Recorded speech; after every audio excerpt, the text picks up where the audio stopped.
প্রতিবারের মতো এবারও আমরা আরো একটা পুকুর রেখেছি সেচ দিয়ে মাছ ধরার জন্য, যেখানে সারা রাত ধরে পানি কমানোর পরে আমরা সকালবেলা যে এত এত দেশি জিওল মাছ পাবো সেটা কখনোই ভাবিনি। আর এই মাছ ধরার জন্য আমরা এখন পুকুরের কাছে যাচ্ছি, যদিও রাতের বেলায় আমরা মেশিন বসিয়ে দিয়েছি পানি কমানোর জন্য। আর সকালবেলা এখানে আসার পরে দেখলাম এখনো অনেক পানি রয়েছে, তারপরও কচুরি পানাগুলো পরিষ্কার করা হচ্ছে। আসলে বিলের পাশে যে ডোবাগুলো থাকে তার মধ্যে কিন্তু অনেক কচুরি পানা হয়ে থাকে। এদিকে একটা পর্যায়ে পানিও কিন্তু কমে যাচ্ছে, আর পুকুরের মধ্যে থেকে একের পর এক সাপ বের হয়ে আসছে। দেখতে পাচ্ছেন এই জায়গায় কিন্তু একটি সাপ রয়েছে, এরকম অনেক সাপ দেখেছি আমরা এখানে। পানি যতই কমছে মাছ তত বেশি লাফানো শুরু করেছে। আসলে দেখতে পাচ্ছেন কম পানিতে মাছ দেখতে কতটা ভালো লাগে। আসলে এই মাছগুলোই কিন্তু পানির গভীরে থাকে, আর তারা এখন ধরা পড়ে গিয়েছে।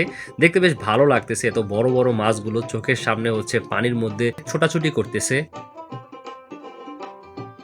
পানির সাথে সাথে অনেকগুলো পুঁটি মাছও পাইপের কাছে চলে এসেছে, আর এখানে সেই মাছগুলোকে কিন্তু ধরা হইতেছে। একের পর এক বালতি ভরে যাচ্ছে, আসলে এত এত পুঁটি মাছ ছিল।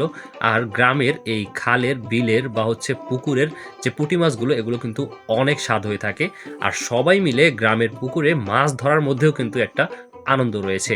আর যারা এইভাবে মাছ ধরেছেন তারা কিন্তু কমেন্টে জানিয়ে দিবেন। এদিকে একটি বোয়াল মাছ ধরা হয়েছে, যদিও মাছটা বেশি বড় ছিল না, তারপরও কমও না। পাশেই একটি শোল মাছ রয়েছে, আর এটাকেও ফাইনালি ধরে ফেলা হয়েছে। মাছটি কিন্তু অনেক বড় ছিল, আর দেশি শোল মাছগুলো কিন্তু অনেক স্বাদ হয়ে থাকে। পুরোদমে চলছে মাছ ধরার কার্যক্রম, আর এই পুকুরটাতে মোটামুটি ভালোই শোল মাছ ছিল। আর মাছগুলোকে আমরা একে একে ধরে ফেলতেছি, যদিও কাদার মধ্যে কিন্তু অনেক মাছ লুকিয়ে আছে, সেগুলো আবার পরে বের করা হবে। তো হাতের কাছে যেই মাছগুলো আছে সেগুলো আমরা আগে ধরতেছি। ওকে ওকে ওকে, রাইখে দেন। এইদিকে একজনকে শিং মাছে কাটা দিয়ে ফেলেছে। আসলে শিং মাছগুলো এমন ভাবে লুকিয়ে থাকে দেখাই যায় না, তো কাদার মধ্যে থেকে সেগুলোকে হচ্ছে ঝাঁপি দিয়ে বের করতে হয়। আর তার মধ্যে কিন্তু একবার কাটা দিয়ে ফেললে অনেক যন্ত্রণা করে। তো মাছ ধরতে গিয়ে যারা যারা শিং মাছের কাটা খেয়েছেন তারা কিন্তু একবার হলেও কমেন্টে জানিয়ে যাবেন।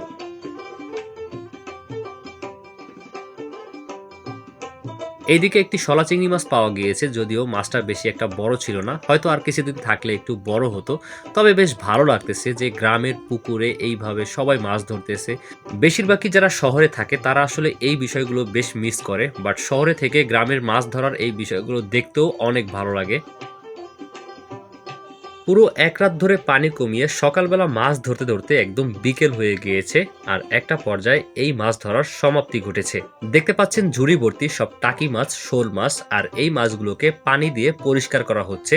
কারণ এত মাছ যদিও এগুলো বিক্রি করার জন্য না, সবাই হচ্ছে ভাগ করে নিয়ে যাবে। আর মাছগুলো যে জীবিত থাকে সেজন্য আলাদা একটা পাত্রের মধ্যে পানি দিয়ে তার ভিতরে মাছগুলো জিয়ে রাখা হচ্ছে। যেহেতু মাছগুলো আবার ভাগ করা হবে সেক্ষেত্রে জিয়ানোটা আবার অফ করে দেওয়া হয়েছে। উপরেই কিছু বোয়াল মাছ দেখা যাচ্ছে, আসলে এই বোয়াল মাছগুলোই আমরা পেয়েছি, যদিও মাছগুলো মাঝারি সাইজের ছিল। তবে বালতি ভরা পুঁটি মাছ পেয়েছি, আর সেই মাছগুলো উপরে ওঠানোর পরে তার মধ্যে আরো অনেক মাছ দেখতে পেয়েছি। তারপরে সব মাছ নিয়ে এবার রওনা করেছি বাড়ির দিকে, আর যেখানে যাওয়ার পরে এখন মাছগুলোকে ভাগ করা হবে। দেখতে পাচ্ছেন একটি উঠোনের মধ্যে সব মাছগুলোকে ঢালা হয়েছে, আর এখন ভাগে ভাগে জনে জনে মাছগুলোকে বিতরণ করা হবে।